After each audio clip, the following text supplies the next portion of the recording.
This is the second half of the video on doing library research. So we're back at the nursing, liberal arts and nursing page, and the place where you click in order to find the citation information is actually the title. So you click on the title, and this is what will come up. This gives you, in a really easy to find way, all of the information that you need in order to cite this source. It also gives you an abstract, and you'll need the DOI number also, and it's at the bottom of this page. And the abstract is just a brief summary of the conclusions or the most important points in the article. So this is what you will read if you want to decide whether or not this article is right for your paper. You don't have to read the entire article, just read the abstract. And once you know, yes, I do want this article for my paper, then you can go in and read the whole article or read the most pertinent parts of it.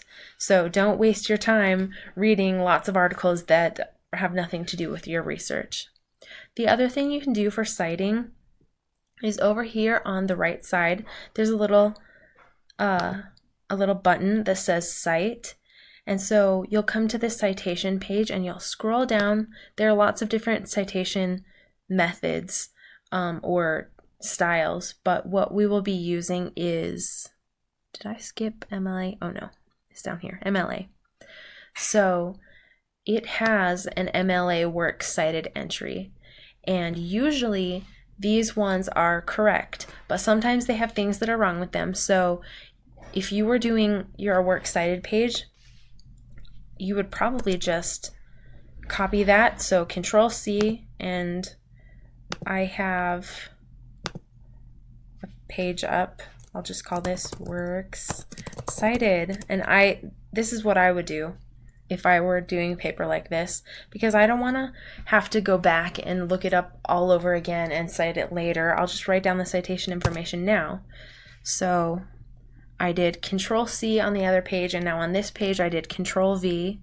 That's on, it's not a Mac, it's a PC, and so I don't know if the key commands work for a Mac.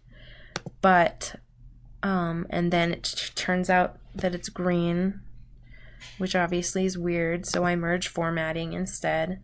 And then I look on here and I say, okay, this doesn't look right.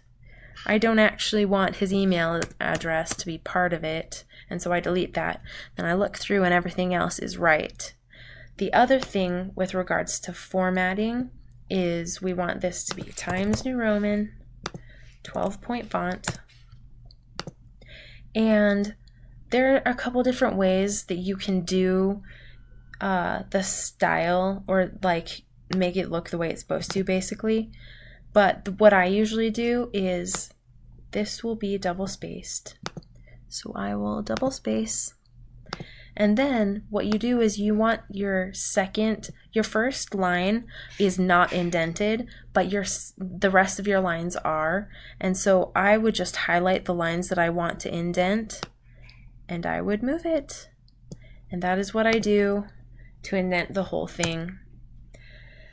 And then I would be ready to do my next one. Now there are a couple things that you want to remember for a works cited page. First, it's in alphabetical order by the first author's last name, or the primary author's last name. This article only had one author, so you don't have to worry about who that is. But what you'll find is on some articles, they will have several authors, and the primary author is whoever the first one is on, like on the citation page or on the full text page. So, like this one, for example, Lubbers Jacqueline and Carol Rossman. Those are two authors. For many fields, the first author is the one who gets most credit, and it's very intentional, the order that they put the last names in, or that they put the names in. So you will want to always put it in the order that they have it here. There are a few things, and I give you the tips on the last page of the PowerPoint. So titles of articles, short stories, songs, TV episodes, all of these should go, oh, it's not parentheses. I need to fix that. They go in quotation marks. Titles of books or journals should be italicized. So here are some examples. As you can see, the title of the article, Blue Collar Brilliance, is in quotation marks, and the title of They Say I Say, which is the book, is italicized.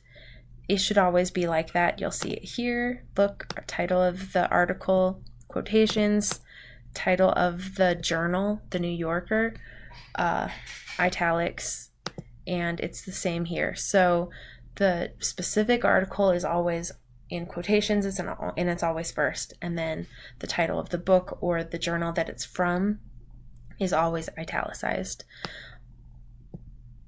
I'll change that right here, actually right now. Quotations. Okay. If there are 3 or more authors, you include the first author's name and then you write et al. So let's see if there's an example. Okay, so this. No, they just have long names. Most of these are only 2.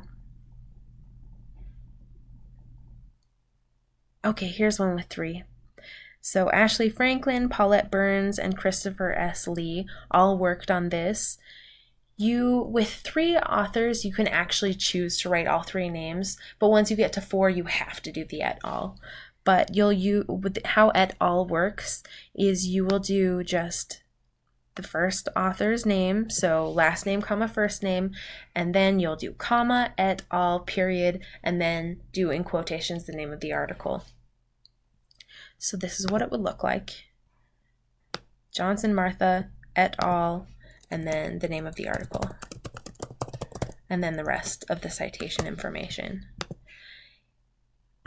Another question or problem that some of my students do wrong is, so the very first author, it's always last name, first name, but then everybody else is just a regular name structure. So Johnson, comma, Martha, comma, and Mario Laurele, comma, I don't know, Emran Perry?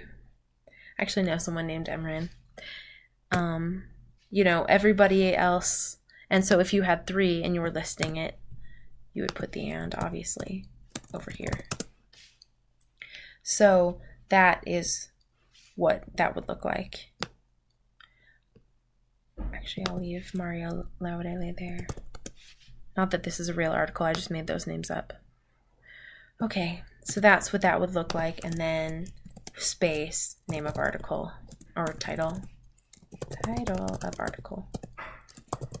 And the other thing that you need to remember is you need to use title cases for your articles. So that means basically all the nouns and verbs are capitalized in a title of an article. Usually they're correct here. This one actually isn't, because testing would be capitalized in true capital. So those ones are actually wrong, but this one's right. Comprehensive review of an accelerated nursing program. So you'll need to make sure in your citation, your works cited page, that all of those are right. If you want, I'll just go over the last 2. So I don't care if you include your access date. Some professors want you to, but I don't. But the only thing I care about is whether you're consistent. And don't forget the period at the end of your works cited entry. Lots of students forget that, and it bugs me. So make sure that you remember the period at the end. They always end with a period. This actually shouldn't say links to an external site, but I'm not going to delete that because I don't know what's going to do on this PowerPoint right now. Okay, so here are some examples. If you are doing your summary and connection essay this week, for example, and you want to cite this, you could just copy and paste this and then change the name of the author, change the name of the article, and change the page numbers. And then you don't even have to worry about doing your own citation. You just know that it's already right. So if you are working on citing things and you want to look at the Purdue OWL website, I've shown you this in the past, but here it is again. It gives you all the rules. I am also next week including a worksheet, but it's basically cut and pasted from the Purdue OWL website. So that can help you if you prefer to print something out or have something to look at, or you can go right here to the internet to find it. That's where I always copy and paste my or that's how I always look up my information. Honestly, I try to remember as few things as possible because I just want to look them up on the internet. And that's what I recommend that you do, especially with MLA citations, because they change all the time. And that is why some of you may be actually turning in wrong citations at the beginning of this class because you learned a certain way and MLA citation structure changed last year. In April of 2016 it changed, and it's a different format now. So some of you will feel like, oh, I already know everything about MLA, and you'll find out that you have to relearn it. So sorry I'm rambling about this, but I have had to do that so many times because I took a couple of breaks in my education, and every time I went back to school I had to learn a new MLA format. And so I understand your pain when you're doing this. So anyway, I think that is a good overview. Next week you'll be doing a worksheet and a review of this, and it's also a good time to email me with questions or set up an appointment with me and I can help you. You can also go into the writing lab. I know I'm constantly harping on the writing lab, but you can go into the writing or maybe they call it the writing center. Anyway, at Weber State campus or the Davis campus and say, I need help with my MLA formatting, and they can help you there also. So this is something that I care about, not because I think it's really all that important in the eternal scheme of things, but because I think it's important to be able to know where to go to look up reference information. And there's a reason that they standardize formatting, and it's really for the ease of the reader. So when you have your audience in mind, you'll use standard formatting because that's what their expectations are, and that's how they feel more comfortable when they read it. So thank you very much for watching this video, and I hope you have a good rest of your day.